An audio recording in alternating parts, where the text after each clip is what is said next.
Qatar's energy minister, Saad al-Kaabi, has warned that the ongoing Iran conflict could trigger a shutdown of energy exports across the Gulf region within weeks.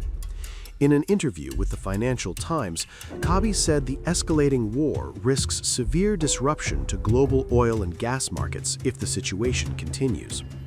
According to the Financial Times, Kaabi said Qatar expects Gulf energy producers to declare force majeure and halt exports if hostilities persist. He warned that exporters across the region may be forced to suspend shipments as the conflict threatens key infrastructure and shipping routes. Qatar has already halted its liquefied natural gas production earlier this week as Iran carried out retaliatory strikes across the Gulf following Israeli and U.S. attacks, the Financial Times reported. Qatar's LNG output accounts for roughly 20% of global supply and is critical for balancing demand in Asian and European markets. Kaabi warned that a prolonged conflict would have major economic consequences worldwide. Speaking to the Financial Times, he said rising energy prices and supply disruptions could trigger shortages and a chain reaction across global industries, with factories struggling to maintain production. Even if fighting were to stop immediately, Kaabi said it could take weeks or even months for Qatar to return to normal delivery cycles, according to the Financial Times. The disruption is also expected to delay the company's major North Field expansion project, which was scheduled to begin production in mid-2026. Kaabi also warned that oil prices could surge sharply if shipping through the Strait of Hormuz is disrupted. The Financial Times reported that he believes crude could reach $150 a barrel within 2 to 3 weeks if tankers are unable to pass through the strategic waterway. Gas markets could also see dramatic increases. Kaabi told the Financial Times that global gas prices may climb to around $40 per million British thermal units if the conflict escalates further, adding more pressure to already volatile energy markets. The war between Israel, the U.S., and Iran has shaken the Middle East. The raging battlefield is now sending economic shockwaves.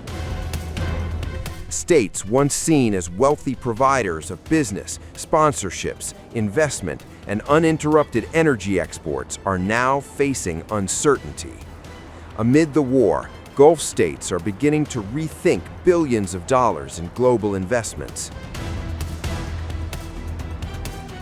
According to a Financial Times report citing a Gulf official, several governments in the region may begin reviewing their overseas financial commitments as the regional conflict threatens to strain national budgets. The FT reported that the war, along with massive costs tied to security, energy disruptions, and regional instability, could force Gulf economies to reassess their spending. The conflict is poised to affect major investments. The Gulf official told FT that a number of Gulf countries have begun an internal review to determine whether force majeure clauses can be invoked in current contracts, while also reviewing current and future investment commitments in order to alleviate some of the anticipated economic strain from the current war. The official said 3 of the 4 big Gulf economies, Saudi Arabia, the United Arab Emirates, Kuwait, and Qatar, jointly discussed the strains being put on their budgets and economies. An advisor to a Gulf government said the prospect of an investment review by the wealthy states had caught the White House's attention. They manage some of the world's largest and most active sovereign wealth funds, and Saudi Arabia, the UAE, and Qatar last year pledged to invest hundreds of billions of dollars in the U.S. after President Donald Trump visited the region.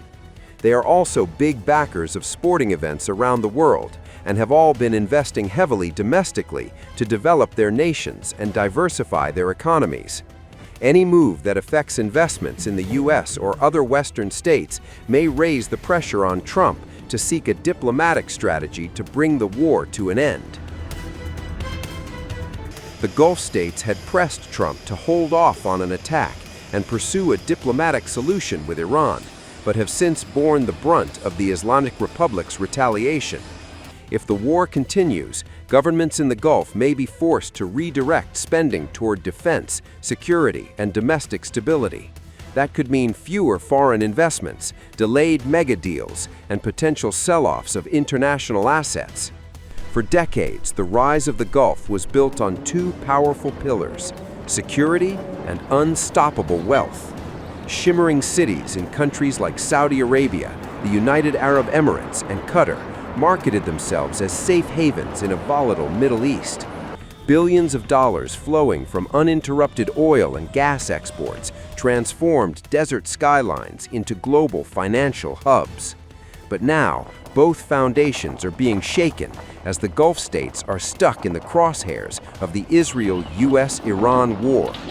The oil-rich Gulf states have been dragged into the conflict that the United States and Israel launched against Iran, with Tehran unleashing a ferocious response against Washington's regional allies. Turkey and Azerbaijan have been caught in the crosshairs of the war. The conflict has also caused shipping traffic to slow to a halt through the Strait of Hormuz, the crucial waterway through which a fifth of the world's oil and gas passes.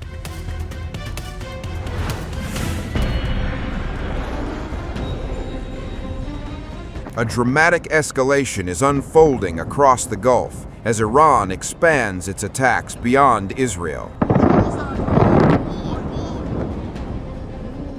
Bahrain now says Iranian strikes have hit civilian buildings in its capital, Manama, while Saudi Arabia reports intercepting ballistic missiles aimed at a key airbase. Kuwait also reported incoming projectiles. At the same time, the United States says it has intensified military operations against Iran's navy, sinking dozens of vessels and launching a sweeping campaign to destroy Tehran's missile industry. Authorities in Bahrain say Iranian attacks struck 2 hotels and a residential building in the capital city of Manama.